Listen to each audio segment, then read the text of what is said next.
it's me, Justin Yoma, here back with another episode of the CNT podcast. This week I have my good friend Aiden Salvador. Yo, what's going on? So for this week, we are both going to give our opinions on the top 10 MLB players in the league right now, going from 10 to 1. So Aiden, do you want to start with your number 10? I will, yes. So who I have at my number 10 right now is Shane Bieber, pitcher for the Indians.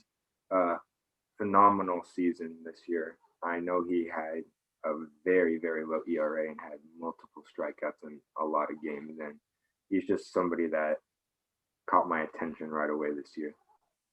I fully agree.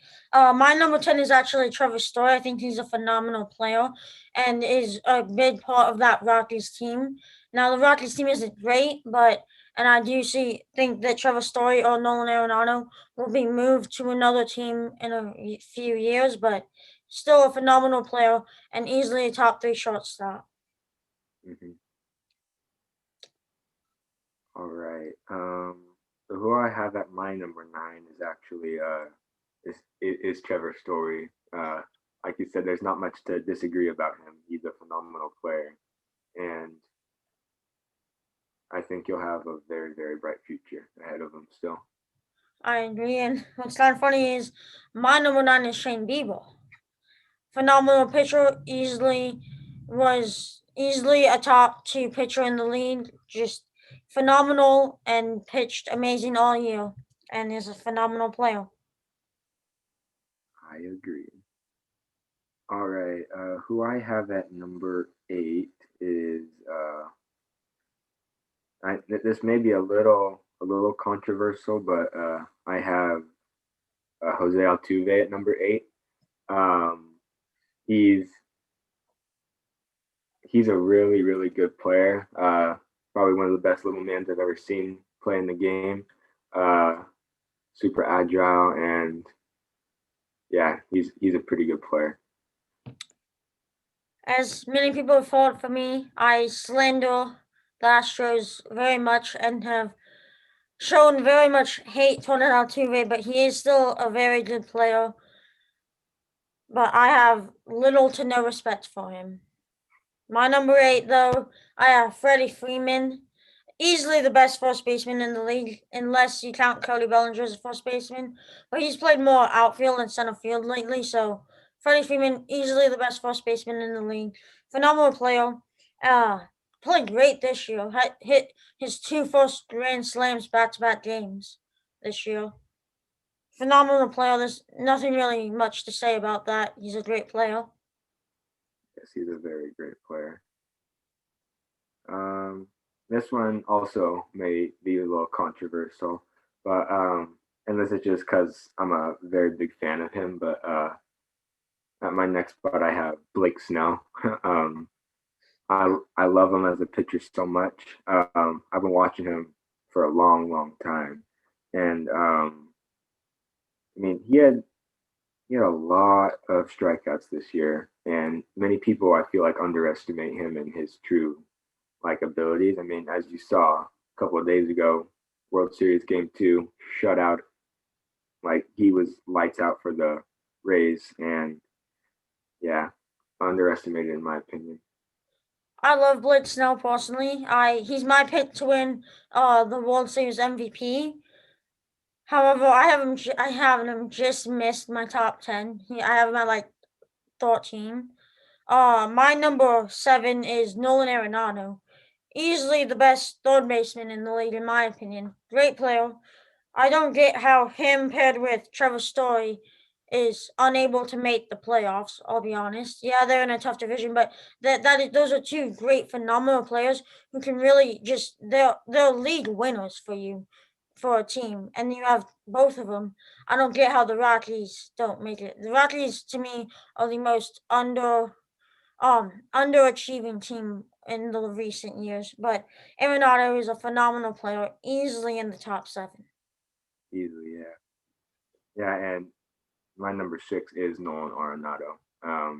Like you said, he's been a star ever since he came to the major league, and he's I would say he is one of the best third basemen this game has ever seen. I mean, that's maybe pushing a little bit, but he's probably one of the best I've seen. Yeah, again, phenomenal talent. For my number 6 is a top a top 5 favorite player in for me, and my favorite player not on the Cubs or the Mariners. My two favorite teams is Fernando Tatis Jr. He is so fun to watch, and I absolutely just love watching him play. I always like if I'm looking into card deals, if I always want to get a Tatis if I can. He's a phenomenal player and so fun to watch, and I wish I could put him in my top 5, but there are 5 players better than them that I have listed. But give him 1 or 2 more years, he's gonna be in that top 5, no question. Yeah, he's a really good player, no doubt about it. Um, let's see. My starting off my top five, I'm putting Fernando Tatis Jr. in my top five. I've watched him. He's probably the one player I've watched this year, like focused on, because every year I focus on one player, and he's one player that I have watched so much this year, and he's gonna be a star in within 2 years. And they got San Diego's got to build a team around Tatis Mhm. Jr. to win a World Series. They all set up pretty good. I mean, he's my pick for MVP this year. I mean, he's paired with Manny Machado, who has been a little quiet since I know had a great year this year. They went out and got Mike Clevenger. I mean, they're definitely building a team around him that could win, and I could see him making deep playoff pushes in years to come. Will My Myers, number 5. Oh, sorry.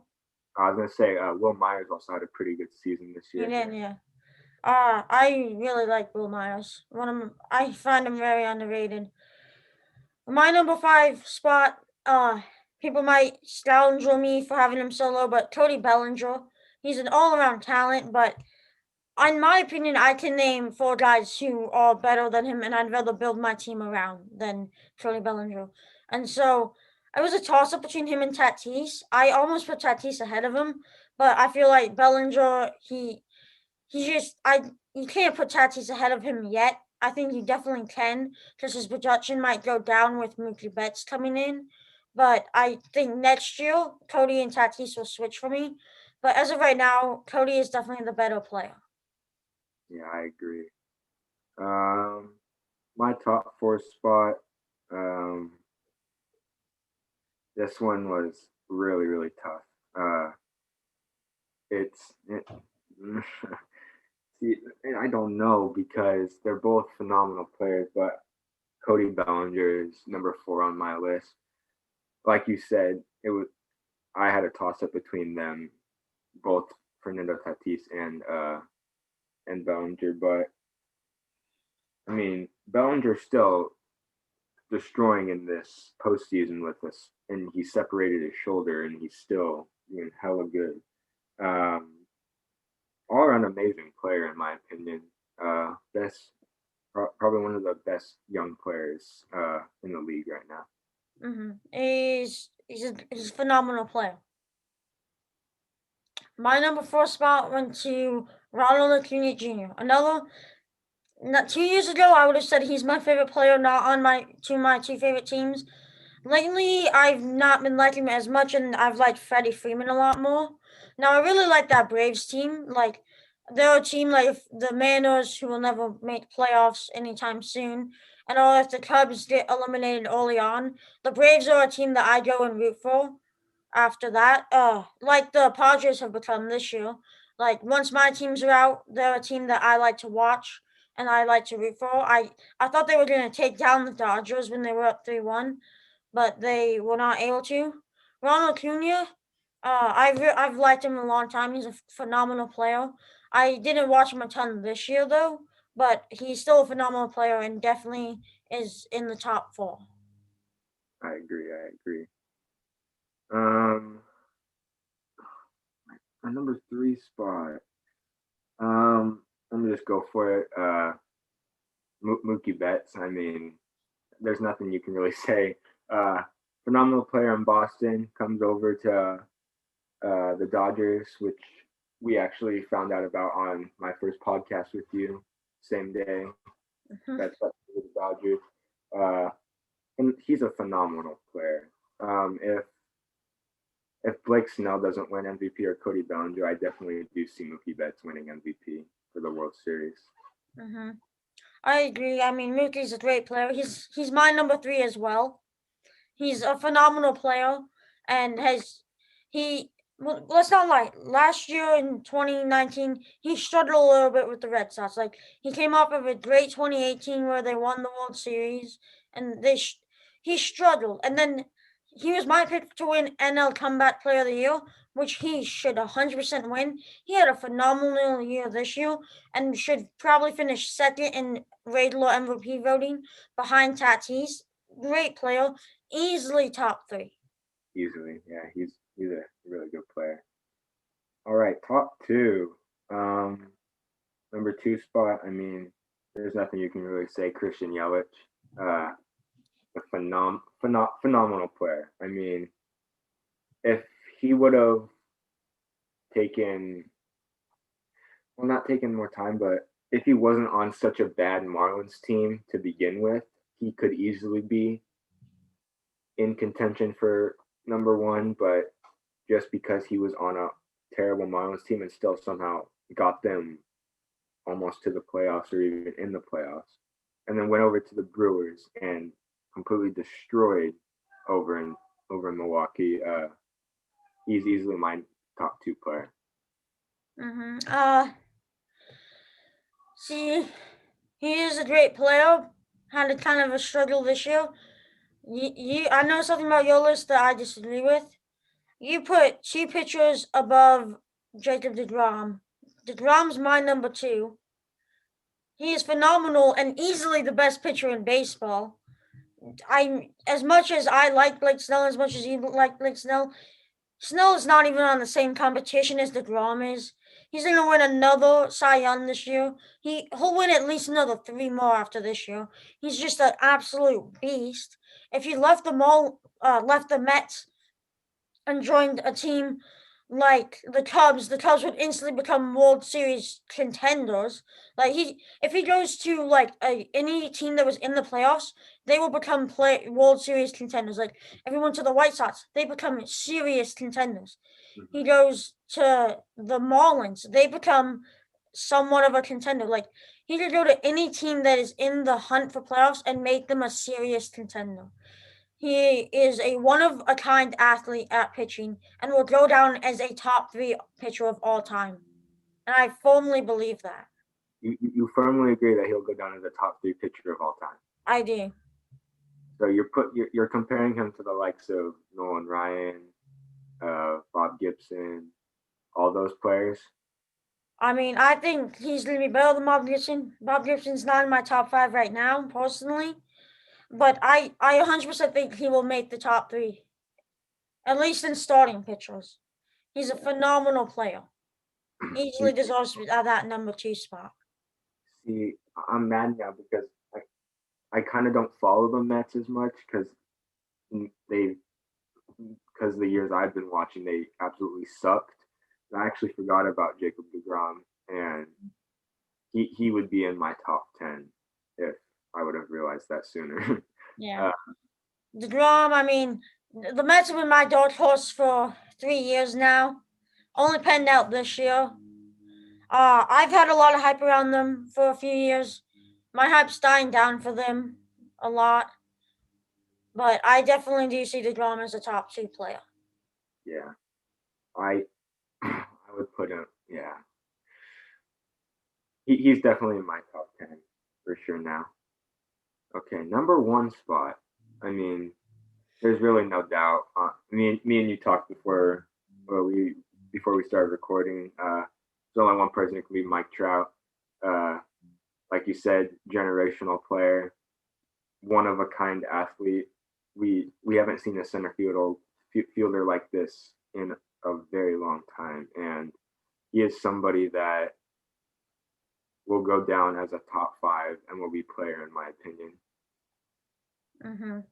For my number 1, Mike Trout. Simply, he's a generational player. He'll go down as a top 5 player of all time, and he can get to a few playoffs. He really needs to leave the Angels. I mean, I like that he's on the Angels because I can go to Mariners games. I can try and get an autograph from him. But he needs to leave for the sake of his career. He's a generational player, easily the best player. If he's not in your top, if he's not your number one player, you don't watch baseball. And if he's not in your top 10, then you don't even know what baseball is. He is easily the number one player, and there's no question about it. With him not leaving the Angels, it kind of reminds me of his loyalness compares to Larry Fitzgerald of the Cardinals. Mm-hmm. He deserves a ring, and I think Mike Trout should deserve a ring, but he needs to leave LA. Yeah, he does need to leave LA if he wants to get a ring. Their pitching is ferocious. Otani's not the player people thought he would be. Before we head out, let's take a look at card of the week. We have this week. We have my number 10 and Aiden's number 9, Trevor Storyotto, as you can see. I actually just traded this card, and it's not available. It was one of my favorites. I think that he's a great player, like I said, and it was really cool to have an auto of him for a time being. It was a very good card. I saw it before the show aired. Yeah. Thank you all for watching. I'll see you next week. Thank you. A big thanks to Aiden for coming on.